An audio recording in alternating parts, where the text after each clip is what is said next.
আলহামদুলিল্লাহ নাহমাদুহু ওয়া নাস্তাঈনুহু ওয়া নাস্তাগফিরুহু ওয়া নু'মিনু বিহি ওয়া নাতাওয়াক্কালু আলাইহি ওয়া নাউযু বিল্লাহি মিন শুরুরি আনফুসিনা ওয়া মিন সাইয়্যাতি আমালিনা من يهده الله فلا مضل له ومن يضلله فلا هادي له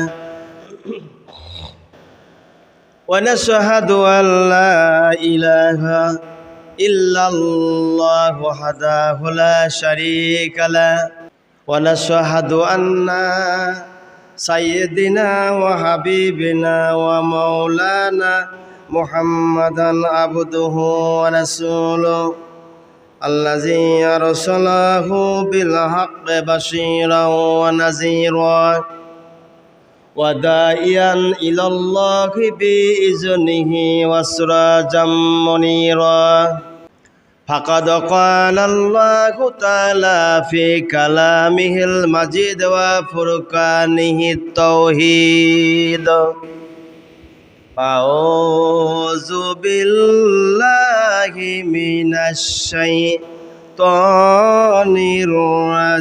الرجيم بسم الله الرحمن الرحيم إن الله وملائكته يصلون على النبي يا أيها الذين آمنوا صلوا عليه وسلموا تسليما اللهم صل على سيدنا مولانا محمد وعلى آل سيدنا حبيبنا محمد بلغ العلا بكماله كشف الدجى بجماله حسنت جميع خصاله صلوا عليه وآله الحمد لله আল্লাহ সুবহানাহু ওয়া তাআলা যিনি আজ বৃষ্টির মধ্য দিয়ে কোরআনের কথা শোনার জন্য আল্লাহ পাক বৃষ্টির মেঘটারে থাপ্পড় দিয়ে উড়িষ্যা পৌঁছা দিয়ে আমাদেরকে এই কোরআনুল কারিমের কথা হাদিসের কথা বলার জন্য শোনার জন্য যে আল্লাহ পাক সুযোগ করে দিয়েছেন। মহান স্রষ্টা পরম করুণাময় আল্লাহ সুবহানাহু ওয়া তাআলার দরবারে এই জন্য সকলেই পড়ছি আলহামদুলিল্লাহ। মহব্বতের সাথে জবান ছেড়ে দিয়ে পড়ি আলহামদুলিল্লাহ। আল্লাহ রাব্বুল আলামিন পবিত্র কোরআনে কারিমার মধ্যে শহীদদের ব্যাপারে যে কথা বলেছেন, যদি সুযোগ হয় তাহলে আমার তেলাওয়াতকৃত আয়াত সূরা বাকারা আল্লাহ পাক পবিত্র কোরআনে কারিমার মধ্যে বলেন। আমরা কোরআন তেলাওয়াতের আগে বিতাড়িত শয়তান থেকে আল্লাহর কাছে পানা চাই। আউযু বিল্লাহি মিনাশ শাইতানির রাজিম বিসমিল্লাহির রাহমানির রাহিম। বিতাড়িত শয়তান হতে আল্লাহর কাছে পানা চাই। পরম করুণাময় আল্লাহর নামে শুরু করছি। ফাযকুরুনি আযকুরুকুম ওয়াশকুরুলি ওয়ালা তাকফুরুন। আল্লাহ পাক বলেন ফাযকুরুনি আযকুরুকুম। আল্লাহ রাব্বুল আলামিন জানিয়েছেন, বান্দা শোনো, তোমরা আমাকে স্মরণ করো, ওয়াশকুরুলি ওয়ালা তাকফুরুন। ওয়াশকুরুলি, আমি তোমাদেরকে স্মরণ করব, ওয়ালা তাকফুরুন, আর আমার প্রতি কৃতজ্ঞ হও, অকৃতজ্ঞ হও না। ইয়া আইয়ুহাল্লাযীনা আমানুস্তাঈনু বিস-সাবরি ওয়াস-সালাহ। আল্লাহ পাক জানিয়েছেন, হে মুমিনেরা, তোমরা সাহায্য প্রার্থনা করো ধৈর্যর মাধ্যমে। সবরে মানে সবুর করার মাধ্যমে, সবুর মানে ধৈর্য, ধৈর্যর মাধ্যমে। আর ওয়াসসালাহ, আর সলাতের মাধ্যমে। আল্লাহ পাক জানিয়েছেন, ইয়া আইয়ুহাল্লাযীনা আমানুস্তাঈনু বিস-সাবরি ওয়াস-সালাহ। আল্লাহ বলেন, হে মুমিনেরা, তোমরা সাহায্য প্রার্থনা করো ধৈর্য নামাজের মাধ্যমে। ধৈর্যের মাধ্যমে, নামাজের মাধ্যমে সাহায্য প্রার্থনা করো। কার কাছে? আল্লাহর কাছে। আল্লাহ পাক জানিয়েছেন, যখন তোমরা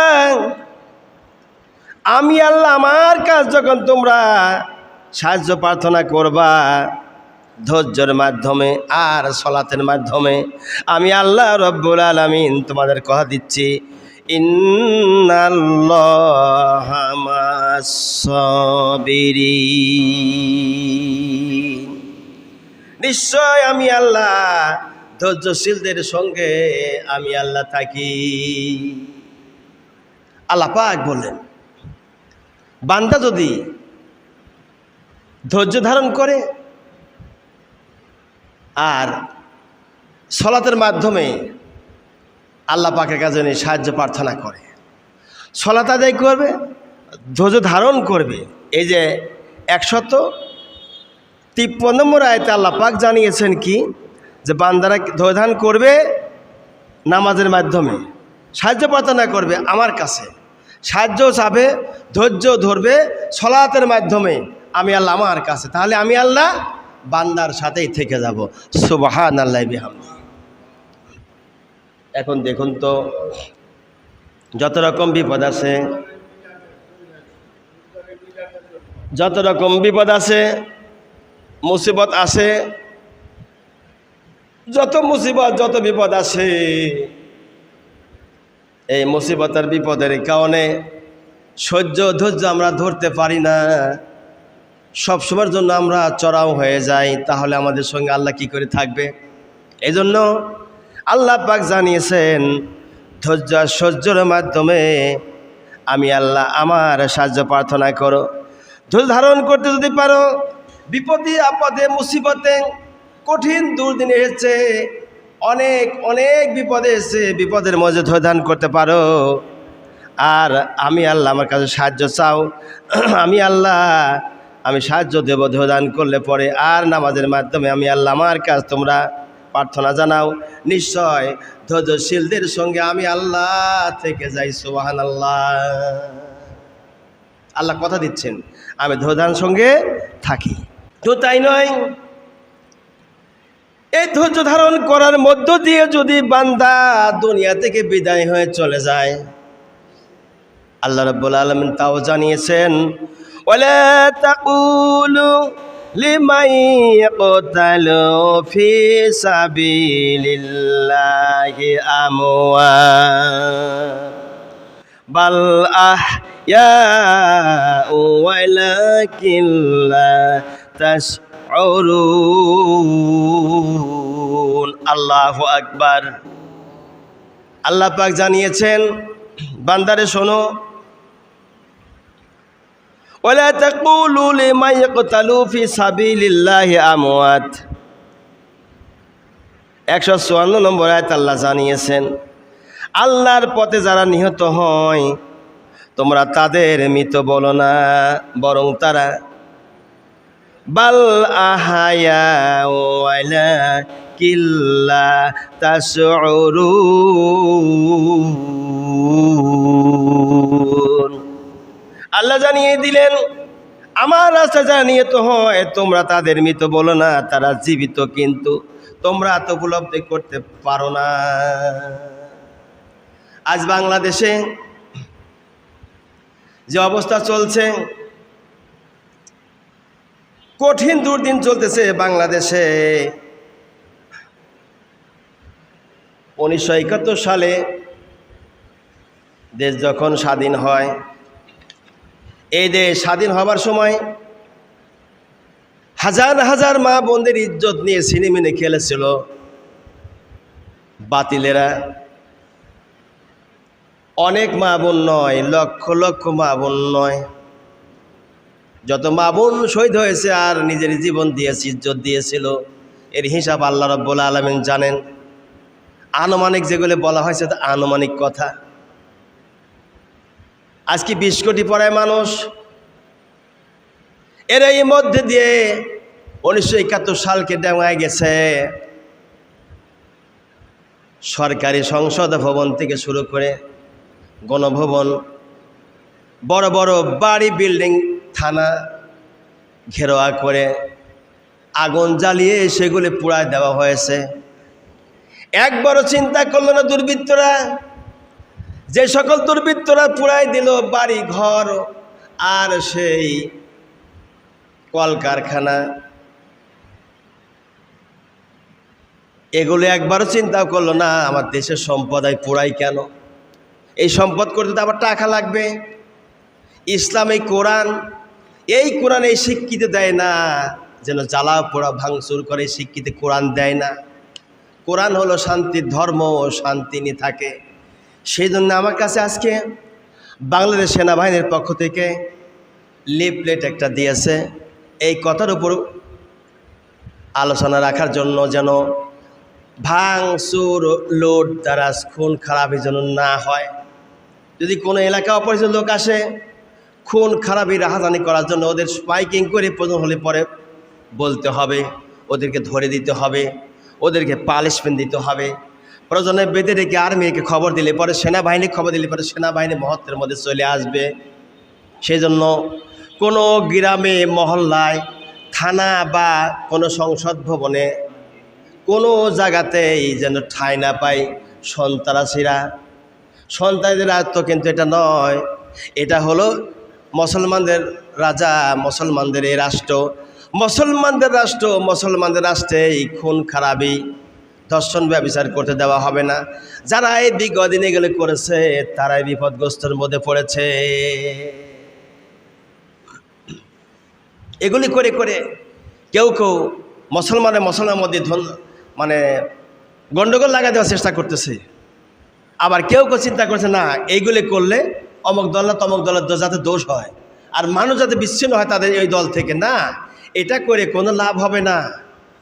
সেনাবাহিনী আছে মাঠে ঘাটে ময়দানে, তাদের আস্থানে তারা রয়েছে, খবর দিলে মহত্বের মধ্যে চলে আসবে। আসার পরে আপনি বেঁধে রাখবেন, আসলে পরেই দুর্বৃত্তরা আসলে পরে যারা বাড়িঘর জ্বালিয়ে দিবে, জ্বালা পোড়া, মারো, ধরো, কাটো, এদেরকে ধরে দিতে বলছে, ধরে বেঁধে রাখবেন, খবর দিলে তারা নিয়ে যাবে, উপযুক্ত পানিশমেন্ট তারা দিবে।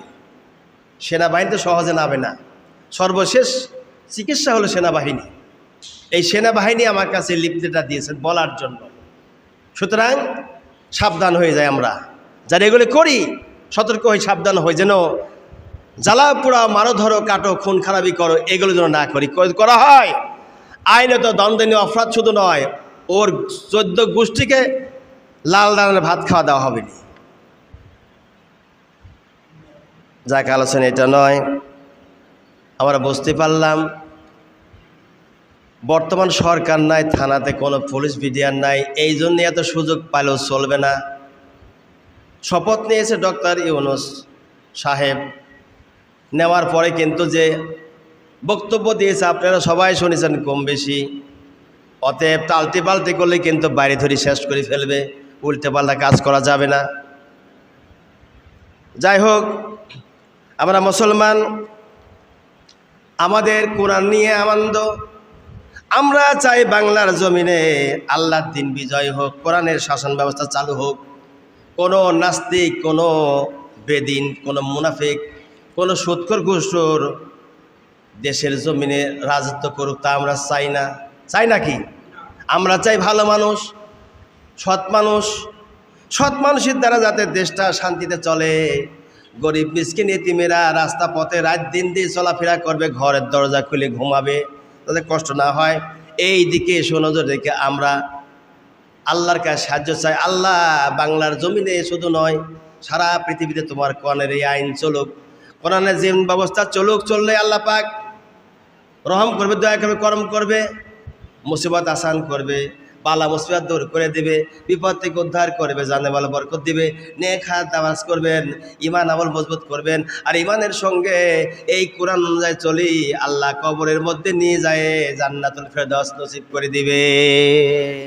সুবহানাল্লাহ। ভাইরা আমার, যে কথা বলতেছিলাম, আল্লাহ পাক কি জানিয়ে দিলেন?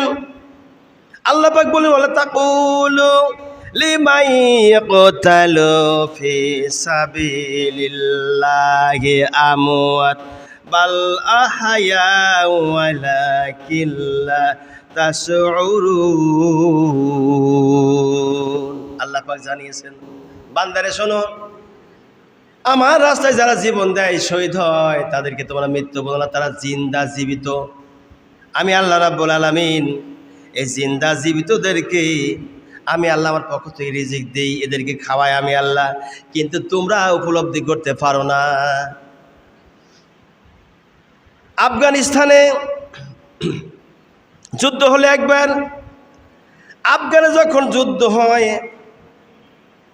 এই যুদ্ধের ময়দানে একজন মাদ্রাসা ছাত্র যে শরিক হয়, রুশ বাহিনীর সঙ্গে যখন যুদ্ধ হয়, যুদ্ধের সময় মাদ্রাসার ছাত্র ছিল ইমানদার, নামাজি, পরহেজগার।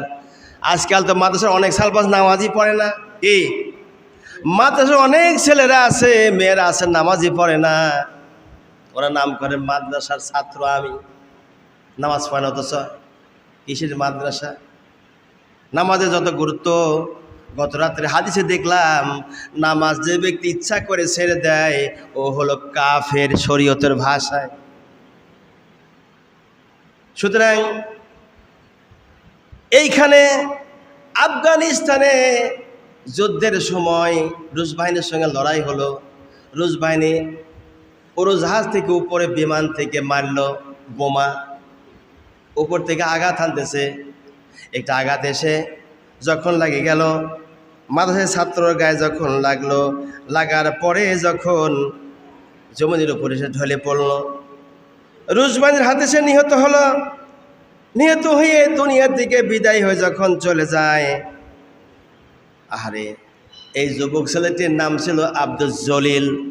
এই জলিল যখন রুশ বাহিনীর হাতে নিহত হয়, আল্লাহর দুনিয়া থেকে বিদায় হয়ে চলে যায়। যাওয়ার পরে তার সঙ্গের সাথীরা আফগানিস্তানের সেনা প্রধানকে নিয়ে গিয়ে যাওয়ার পরে বলছে, আব্দুল জলিল সাহেব তো মৃত্যুবরণ করে আছে রুশ বাহিনীর হাতে, কয়েক গোসল করা দাও। গোসল করানো হলো, আসর নামাজ পর জানাজার ব্যবস্থা করা হলো, জানাজায় হয়ে গেল। পরের দিন সকাল পর্যন্ত গার্ড থাকলো তার কাছে। গার্ড যখন তার পায়ে থাকে, সকালে সিদ্ধান্ত নিয়ে তার বাড়িতে পৌঁছায় দিয়ে আসা হবে। এমত অবস্থায় বাড়ি যখন নিয়ে যাবার সময় হয়, তার মুখটা দেখার জন্য কেউ না কেউ যায়। ইতিহাসের মধ্যে লিখেছে, যখন তার কাছে লোকেরা মুখটা দেখার জন্য যায়, দেখা গেল যেন তার দুইটা চোখ মিলিয়ে আছে।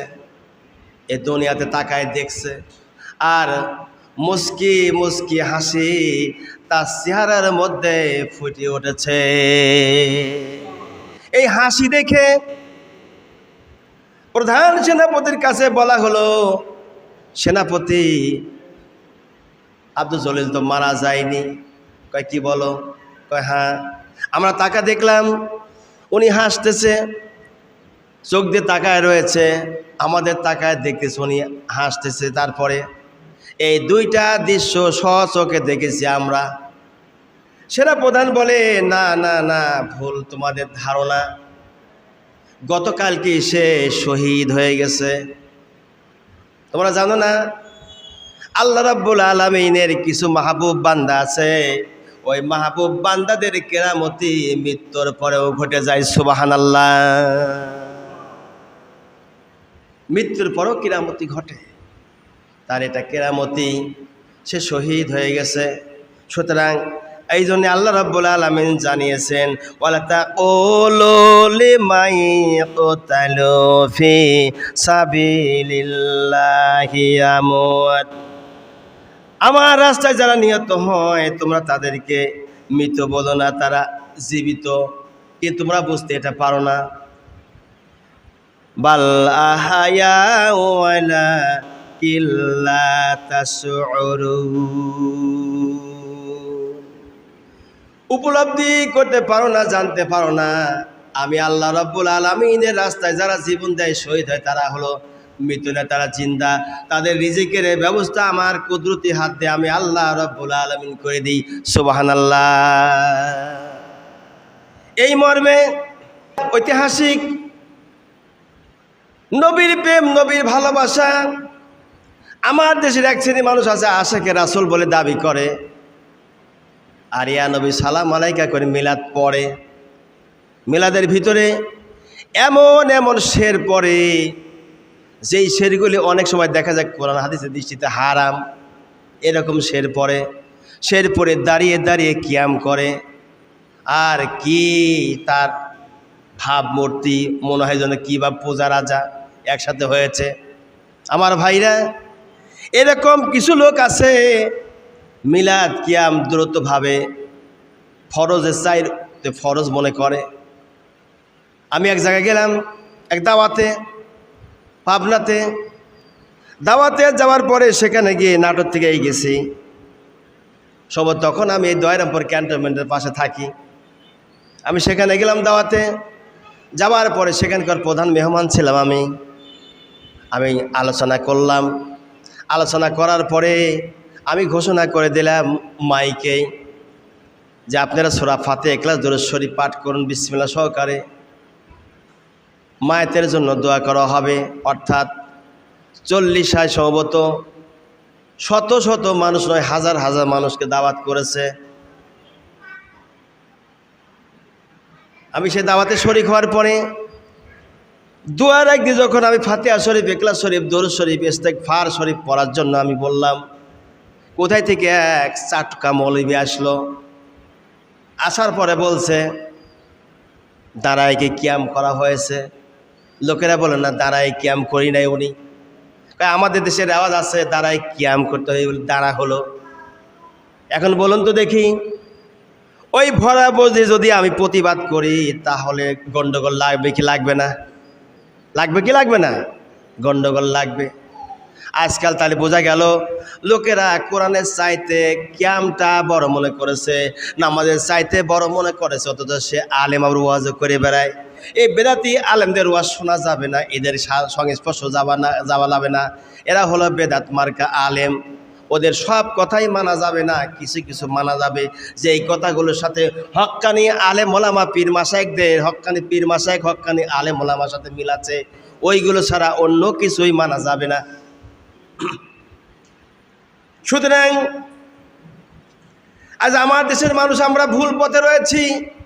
ভুল পথ থেকে ফিরে আসার জন্য নবীর আশেক যারা দাবি করে, অথচ নামাজ পড়ে না, নবীর আশেক বলে। নামাজ পড়ে না, মাঝে ছাত্র দাবি করে। নামাজ পড়ে না, নবীর উম্মত দাবি করে। অথচ নামাজ না পড়া ব্যক্তি ইচ্ছা করে নামাজে ছেড়ে দিল, সে যেন কাফের হয়ে গেল। সরাসরি ফতোয়া, কোনো এখানে ব্যক্তিগত কথা নয়, বানোয়াটি কথা নয়, গোপন করার জিনিস নয়। কোরআন হাদিস এটা গোপন করার জিনিস নয়, গোপন করার কোনো রাস্তাও নাই। আপনার বাড়িতে বিশেষ কোনো জিনিসের প্রয়োজন আছে, যত চেষ্টাই করা হোক, কিসের ঝড়, কিসের তুফান, কিসের রোদ, কিসের বৃষ্টি, আপনি তার মধ্যে দেই কিন্তু যেই জিনিসটি প্রয়োজন ওই জিনিসের জন্য আপনি বাড়ি থেকে বের হবেন না, হবেন না। ছাতা কেন বানিয়েছেন? ছাতা কেনার উদ্দেশ্য একটাই, আপনি চাউল ফুরাই গেছে, ডাউল ফুরাই গিয়েছে, তেল ফুরাই গিয়েছে, মাঠে যাওয়ার প্রয়োজন, অসুস্থ হয়েছে, রোদ হোক আর বৃষ্টি হোক, যদি বের হতে না পারেন তখন ছাতা ফুটে বের হন। কথা কন না কে? তখন ছাতা ফুটায় বের হন। অথচ এই কোরআনের আইন, সলাত, আল্লাহর কালাম যা বলেছেন সলাত আদায় করো, নামাজ আদায় করো। সলাতের কথা কোরআনের ভাষায় বলা হচ্ছে, আঞ্চলিক ভাষায় আমরা বলি নামাজ, অথচ এই সলাতের জন্য আমরা ছাতা ফোটাই না। মারামারি, গন্ডগোল, হট্টগোল যাই হোক না কেন, তার জন্য ছাতা ব্যবহার করব। শত কষ্ট করে ছাত্ররা দেখেন কেন মাঠের মধ্যে যায় ফুটবল খেলতেছে, গাও ঘেমে যাচ্ছে, হাফ প্যান্ট পরেছে, হাফ হাতে গেঞ্জি পরেছে, তারপরও গাও ঘেমে যায়, ঘন্টার পর ঘন্টা রোদের মধ্যে খেলে, বৃষ্টির মধ্যে খেলে। কথা কন না কে? বৃষ্টির মধ্যে খেলে, রোদের মধ্যে খেলে, তখন সমস্যা নাই। এখানে আসলে পরে নামাজের মধ্যে হয় সমস্যা। কথা বলেন না কেন? নামাজের মধ্যে হয় সমস্যা। তখন উপরে তাকায় দেখে মাথায় ফ্যান আছে কিনা নাই। রসুলের ভালোবাসা, মহব্বত ওই ব্যক্তির মধ্যে যে নবীর বিরুদ্ধে কথা শোনার পর পর প্রতিবাদ করে, প্রতিহত করে, তার নাম হলো রসুলের প্রেমিক বান্দা, রসুলের প্রেমিক উম্মত। একবার এক প্রেমিক উম্মত আল্লামা সৈয়দ আহমদ বেরলভী রহমাতুল্লাহ আলাইহির এক শায়রগীত তিনি ছিলেন।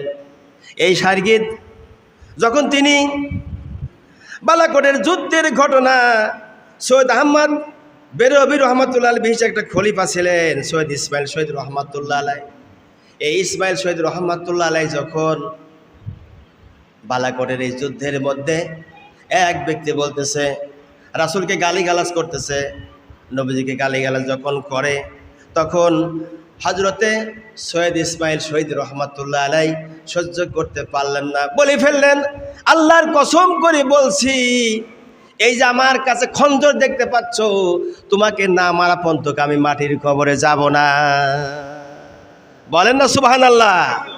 আওয়াজ করে বলেন। বালাকোটের এই ঘটনাটি প্রকাশ হয়ে গেল। যখন শুনতে পেল, বেদিন কাফের যখন শুনতে পারল, ঘোষণা হয়ে গেছে সৈয়দ আহমদ বের রহমাতুল্লাহ আলাইহির সুযোগ্য খলিফা শায়রগীত সৈয়দ ইসমাইল শহীদ রহমাতুল্লাহ আলাইহি ঘোষণা দিয়ে দিয়েছে, যতক্ষণ পর্যন্ত আমি তোমাকে না মারবো ততক্ষণ পর্যন্ত আমি মাটির কবরে যাব না। শিখ এবার দূর থেকে কথাটি শুনল, সৈয়দ ইসমাইল শহীদ রহমাতুল্লাহ আমাকে মারবে। দূর থেকে শোনার পরে পিছন দিক থেকে তরোয়াল নিক্ষেপ করল। শিখ যখন তরোয়াল নিক্ষেপ করে, সৈয়দ ইসমাইল শহীদ রহমাতুল্লাহ আলাইহির গদ্দানের উপরে এসে লাগলো, পিছন দিক থেকে আঘাত হেনেছে। কাপুরুষরাই তো পিছন দিক থেকে আঘাত আনে, সামনে আসে না, ওরা পিছন দিক থেকে আঘাত আনে। পিছন দিক থেকে যখন আঘাত আনলো শিখ, আনার পর পর হযরতে সৈয়দ ইসমাইল শহীদ রহমাতুল্লাহ আলাইহি তিনি ওইখানে দ্বিখণ্ড হয়ে গেল। মস্তক একদিকে রইল, ছিটকায় পড়ল, ধর একদিকে রয়েছে, কিন্তু হাতের সঙ্গে রয়েছে খঞ্জর। 220 গজ দূরে চলে গেছে শিখ আঘাত হেনে। আর আঘাত হেনে যখন দূরে চলে গেছে, ফিনকি দিয়ে তাকাতে পারি নাই, হাতের যে খঞ্জর ছিল, এই খঞ্জর খানি মৃতদেহ, ধর আছে কল্লা নাই। আর এই কল্লাবিহীন ধরের হাতখানি দিয়ে খঞ্জর যখন নিক্ষেপ করেছে, নিক্ষেপ করার পর পর শিখ এই দুনিয়া থেকে জাহান্নামের কাতরায় সঙ্গে সঙ্গে পৌঁছায় গিয়েছে। এটা হলো মুসলমান, এরা মতে মুজাহিদ, এরাই হলো গা আল্লাহ নবীর প্রেমিক, ভালোবাসার মানুষ। আমরা যারা ভালোবাসার মানুষ বলি, এগুলো সব কিছু ভুয়া, মিথ্যা। যদি সত্য হয় প্রমাণ হবে কখন? ময়দানে, জিহাদের মাঠে, প্রমাণ হবে নামাজে, প্রমাণ হবে রোজায়, প্রমাণ হবে ভালো কাজে, প্রমাণ হবে সমাজে ভালো কর্মগুলোর মধ্য দিয়ে যে আপনি ভালো না মন্দ মানুষ। কথা বলে না কেন? আর যেগুলি এগুলি করে না, ওরা কখনোই ভালো মানুষ হতে পারে না। সুতরাং আল্লাহ রাব্বুল আলামিন পবিত্র কোরআনে কারিমে তাই বলেছেন, বাল আহয়াউ ওয়ালাকিন লা তাশউরুন। আমার বান্দারা যারা আমার রাস্তায় নিহত হয়, শহীদ হয়, জান দেয়, ধারণ করে, তাদেরকে তোমরা মৃত বলো না, তারা জিন্দা। তোমরা এটা উপলব্ধি করতে পারো না? সুতরাং وَلَنَبْلُوَنَّكُمْ بِشَيْءٍ مِّنَ الْخَوْفِ وَالْجُوعِ وَنَقْصٍ مِّنَ الْأَمْوَالِ وَالْأَنفُسِ وَالثَّمَرَاتِ وَبَشِّرِ الصَّابِرِينَ।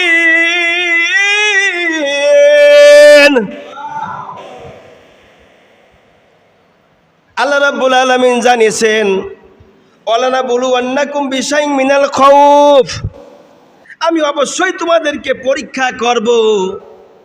পরীক্ষা ছাড়া কিন্তু কোনো ছাত্র পাস করতে পারে না। না, পরীক্ষা ছাড়া পাস করতে পারে? বলেন তো দেখি, একজন হাত তুলে, যা আপনারা দেখেছেন বা শুনেছেন ছাত্ররা পরীক্ষা ছাড়া এসএসসি পরীক্ষার রেজাল্ট পেয়েছে, এসএসসি পরীক্ষার সার্টিফিকেট পেয়েছে, বা ইন্টার সার্টিফিকেট পেয়েছে, পরীক্ষা ছাড়া পেয়েছে কেউ? বলতে পারবেন? এদিকে লোক কোনোই কথাই বলছে না, বোঝা গেলে এনারা বলতে পারবে বোধ হয়। সবাই বলেন, বলতে পারবেন? পারবেন না। সুতরাং আল্লাহ রাব্বুল আলামিন তাই বলেন, আমি আল্লাহ পাক অবশ্যই তোমাদেরকে পরীক্ষা করব। কি দিয়ে পরীক্ষা করা হবে? আল্লাহ জানিয়ে দিলেন, ওয়ালজু'i ওয়া নাকসিম মিনাল আমওয়ালি ওয়াল আনফুসি ওয়াস সামারাত। কিছুটা ভয় দিই, কিছুটা ভয় দিই, ক্ষুধা দিয়ে, ধন দিয়ে কেড়ে নেব, আবার আমি আল্লাহ প্রাণ কেড়ে নেব। এরপর আমি আল্লাহ রাব্বুল আলামিন গাছে ফল দেবো, কেড়ে নেব। এই গত কয়েক বছর আগে, আমার খেয়াল হচ্ছে না, একবার নাটোরে, আপনার নাটোরের মানুষ তো, নাটোরে দেখেন না, গম হয়েছিল, গমের দানা হয়েছিল না, মনে আছে? হ্যাঁ, কই সালে, কই সালটা মনে আছে কি? আমি কিন্তু ভুলে গেছি। ওয়াজিন বারাক তো সব কিছু মনে রাখতে পারে না। তারপরে আবার ধান হলো চিটা, ভিতরে চাল নেই, আছে না মনে? আল্লাহ তো এই কথা বলছেন কোরআনে, এই কোরআনে আল্লাহ বলছেন, আমি আল্লাহ তোমাদেরকে ফল ফলাদি দেবো, আবার কেড়ে নেব। এইবার যত মুকুল হয়েছিল গাছে আমে, অত মুকুল মনে হয় আর 2-4-10 বছরও হয় নাই। আম কি আপনারা পাইছেন সে অনুযায়ী? কি গাছে আম ছিল? ফর্সা আম নাই। আল্লাহ তাই বলছেন, বান্দারে আমি আল্লাহ রাব্বুল আলামিন ওয়ালজু'i ওয়া নাকসিম মিনাল আমওয়ালি ওয়াল আনফুসি ওয়াস সামারাত ওয়া বাশশিরিস সাবিরিন। আল্লাহু আকবার। আল্লাহ পাক জানিয়েছেন, আমি অবশ্যই তোমাদেরকে খালি খালি ছেড়ে দেব না, পরীক্ষা করব আমি আল্লাহ। কি দিয়ে? জান দিয়ে, মাল দিয়ে, জানমাল কেড়ে নিয়ে, ফল ফলাদি কেড়ে নেব। তোমাদেরকে আমি আল্লাহ এমনি এমনি ছেড়ে দেবো না, ক্ষুধা দিব, পরাণ ছিনিয়ে নেব। আমি আল্লাহ তোমাদেরকে ফল ফুল দিয়ে কেড়ে নেব। যদি এইটাই যদি ধৈর্য ধারণ করতে পারো, এর মধ্যে যদি আমাকে ডাকতে পারো, তাহলে বান্দা শুনে রেখে দাও, তোমাদের জন্য সুখবর একটি আছে। সেটা হলো এই, ওয়াবাশশিরিস সাবিরিন। আল্লাহ পাক জানিয়েছেন, বান্দা শোনো, যদি তোমরা ধৈর্য ধারণ করতে পারো, এসব অত্যাচার, জুলুম, আমি আল্লাহ নির্যাতন যেগুলি করব, পরীক্ষা, এগুলি মনে করতে হবে। এই পরীক্ষাগুলিতে যারা ধৈর্য ধারণ করবা, আমি আল্লাহ তোমাদেরকে সুসংবাদ দিচ্ছি, ধৈর্যশীলদেরকে। কি সুসংবাদ দিচ্ছি? আল্লাযীনা ইযা আসাবাতুহুম মুসিবাতুন ক্বালু ইন্না লিল্লাহি ওয়া ইন্না ইলাইহি রাজিউন। এই কথাগুলো আজকে আমার বর্ণনা করার সময় নাই, কেননা আসলে তাফসীরের কথা বলতে গেলে পরে সময় পাওয়া যায় না। একটুখানি 1 2 3 যখন কথা বলি সঙ্গে সঙ্গে আধা ঘন্টা 1 ঘন্টা সময় কেটে যায়, এমনি সময় চলে যায় জানি না। সেজন্য আমার আল্লাহ রাব্বুল আলামিন যে কথাগুলো বলেছেন, আমি সূরা বাকারা থেকে আয়াতে কারিমা নিয়ে এসে কথা বললাম। সূরা বাকারার 152 নম্বর আয়াতে কারিমা থেকে আমি তেলাওয়াত করেছি আপনাদের সম্মুখে। আর সূরা 152 নম্বর আয়াতে কারিমা থেকে শুরু করে 156 নম্বর আয়াত পর্যন্ত আমি তেলাওয়াত করেছি। আজকে তেলাওয়াত করতে আমার আয়াত ছিল এটা। এই কোরআনে আল্লাহ পাক পরিষ্কার করে বলে দিয়েছেন। তাহলে এখন দেখুন তো, নামাজ আমরা ছাড়বো না ধরবো, রোজা ছাড়বো না ধরবো, যখন আমাদের গাছের ফল ফুল নষ্ট হয়ে যাবে, যখন ফল ফুল আদি আল্লাহ কেড়ে নিবে, জান দিবে, জান আবার কেড়ে নিবে, কত সন্তান মার বুক খালি হয়ে যাচ্ছে। এই যে 2024 সালে 5ই আগস্ট থেকে শুরু করে অর্থাৎ যে কীর্তিকলাপগুলো বাংলার জমিনে হচ্ছে, এগুলো বলার মতো নয়। 71 সালের কথা শুনেছে মুরব্বীদের কাছে, বাপ চাচাদের কাছে, কিন্তু এত ক্ষয়ক্ষতি আগুন দিয়ে পুরানো জড়ানো হয় নাই। আগুন দিয়ে পোড়ানোর কথা কোনো দলই সমর্থন করে না, আল্লাহ কোরআনে সমর্থন করে না। কেননা আগুন দিয়ে যেটা পুড়ায় যায় ওইটা তার জীবনে ফিরে পাওয়া যাবে না। চুরি করলে লোকটা খাইয়ে বাঁচবে, ওই উক্তর খাবারটা অন্য লোকের উপরে কম আসবে, তখন আর অতটা ক্ষতিগ্রস্ত হবে না। কিন্তু যখন আগুন দিয়ে যেগুলিকে পুড়ায় দেওয়া হচ্ছে, এগুলি তার কোনোদিন ফিরে আসবে না। থানা, কোর্ট, কাছারি, সংসদ ভবন, গণভবন, যত রকম হাইকোর্ট, জজ কোর্ট আছে, সেখানে যারা আগুন লাগিয়েছে, এই দুর্বৃত্তদেরকে আমি বলি ওরা হলো বাংলাদেশের ঘাতক। কথা বলে না কেন? এরা হলো বাংলাদেশের ঘাতক। তাই যদি নামে এগুলি কেন করবে? একটা মানুষের উপরে অত্যাচার, জুলুম, নির্যাতন করা এই কোরআনে কারিমার মধ্যে আল্লাহ পাক নিষেধ করে দিয়েছেন। তাই আমাকে চিঠির মাধ্যমে জানা দিয়েছে সেনাবাহিনী, যেন আমি এই কথাগুলি বললাম কিনা আবার তারা আবার খোঁজ নেবে, বলতেই হবে আমাকে। সুতরাং কারো মন খারাপ করে লাভ নেই। আমরা সবাই কোরআনের পক্ষে না বিপক্ষে? সবাই কি পক্ষে না বিপক্ষে? আমরা সবাই কোরআনের পক্ষের মানুষ আমরা। সুতরাং কোরআন আমাদের দিয়ে বিচার করতে হবে। কোরআনে শাসন ব্যবস্থা আল্লাহ বাংলা জমিনে পয়দা করে দিক, কেননা আমরা আল্লাহর বান্দা। জন্ম যখন হয় তখন আমরা বলি আল্লাহু আকবার, আল্লাহু আকবার বলে আমরা আওয়াজ কানে দিই বাচ্চাদের, দিই কি দেই না? ছেলে হোক আর মেয়ে হোক, ছেলে যখন হয় ডান কানে আজান বাম কানে একামত, মেয়ে হলে পরে বাম কানে আজান ডান কানে একামত আমরা দিই। তাহলে পরে জন্মের সময় আল্লাহু আকবার, আল্লাহকে স্মরণ করি, আল্লাহ সর্বশ্রেষ্ঠ বলি। মৃত্যুর সময় আবার ওই আল্লাহর নাম আছে না নাই? কথা বলেন, জোরে বলেন। আল্লাহর নাম আছে। আল্লাহ পাক তাই বলছেন, বান্দা শোনো, জন্ম থেকে মৃত্যু পর্যন্ত আল্লাহু আকবার আমার নাম আছে সেহেতু আমার এই কোরআন দিয়ে সংসদ চলবে, আমার এই কোরআন দিয়ে রাষ্ট্র চলবে। আমার কোরআন দিয়ে সংসদ, রাষ্ট্র শুধু নয়, পারিবারিক থেকে রাষ্ট্র পর্যন্ত আমার কোরআন দিয়ে চলবে। আমার জমিন কোনো মানুষের জমিন নয়। এই যে বাংলাদেশে যত টাকা পুড়ে গেল, বাড়ি বাড়ি আগুন লাগাই দিল, আবার এগুলো কিন্তু পাওয়া যেত না আগুন না লাগালে। কত টাকা পড়েছে, কত জিনিস তার ঠিক নাই, ঠিক আছে? কোটি কোটি টাকা পড়েছে, আর কোটি কোটি টাকা দেশের টাকা বিদেশে যারা নিয়ে গেছে ওরা হলো দেশের শত্রু, সবচেয়ে বড় সন্ত্রাস ওরা। এই দেশের টাকালি যারা বিদেশে বাড়ি গাড়ি করে ওরা হলো দেশের শত্রু, সবচেয়ে বড় সন্ত্রাস। কথা বলে না কেন? ওরা বড় ডাকাত। এই দেশের মানুষ না খায় তাকে কষ্ট করে, আর এদেরকে জিম্মি করে টাকা পয়সালে বিদেশে বাড়ি গাড়ি করে। এরা মানুষ না, মানুষ নামে কলঙ্ক। এইগুলিকে আগে ফাঁসতে শুধু চয়নে নাই, ওদেরকে ধরে ধরে খাম্বার সাথে বাঁধতে হবে, হাত পা বাঁধিয়ে তাজা চামড়া মাথা থেকে পা পর্যন্ত খুলতে হবে। কথা কন না কেন? এরপরে দেশটা শান্তি আসবে, দেশের টাকা আর কোনোদিন বাইরে নিবে না। বাইরের কয় রাষ্ট্রের মানুষ বাংলাদেশে বাড়ি করে দেখাতে দেখি, এই নাটোর জেলা কয়টা লোক আছে বলতে পারবেন আপনারা? বাইরের কোন মন্ত্রী মিনিস্টার এখানে এসে বাড়ি গাড়ি করেছে? আচ্ছা, আমার দেশের কুলাঙ্গার বাচ্চারা টাকা পয়সা অর্থ সম্পদ নিয়ে বিদেশে যায় বাড়ি গাড়ি করে, এরপরে বলে আমি বাংলাদেশ ভালোবাসি। লজ্জাও কেন, মনে হয় মুখের উপরে জুতা মারি। কথা কন, মনে হয় ওর মুখের উপরে জুতা মারি, ওই এমন মিথ্যা কথা বলে। বাংলাদেশকে ভালো কিসের তুই ভালোবাসিস? বাংলাদেশের মানুষকে জিম্মি করে টাকা পয়সা বিদেশ নিয়ে যায়, পাচার করিস, আবার কে বাংলাদেশকে ভালোবাসি? সুতরাং আমরা মুসলমান, কোরআন দিয়ে দেশ চলবে, কোরআনের শাসন ব্যবস্থাতে চালু হয়ে যায়, আল্লাহ রাব্বুল আলামিন আমাদের শান্তি দেবে, আমাদের ইহকালে শান্তি, পরকালে নাজাত হবে। কারণ এই কোরআন আল্লাহর জন্ম থেকে মৃত্যু পর্যন্ত আমার আল্লাহকে জানতে হবে। মরার পরে ছেলে বলেন মেয়ে বলেন টাকা পয়সা চুরি ডাকাতি করে যাই নিয়ে যান, কেউ ওই টাকার ভাগিদার হবে না। আপনি চুরি করেছেন, ডাকাতি করেছেন, আপনার এই ভাগিদার হইতে হবে, কেউ আপনার ভাগিদার হবে না। কোনো বউ হবে না, মেয়ে হবে না, ছেলে হবে না, বেটা বউ হবে, নাতি নাতনি কেউ হবে না। আপনাকে এই দায়ী হতে হবে। দায়ী যখন আমাকেই হতে হবে, আমি কেন চুরি করব?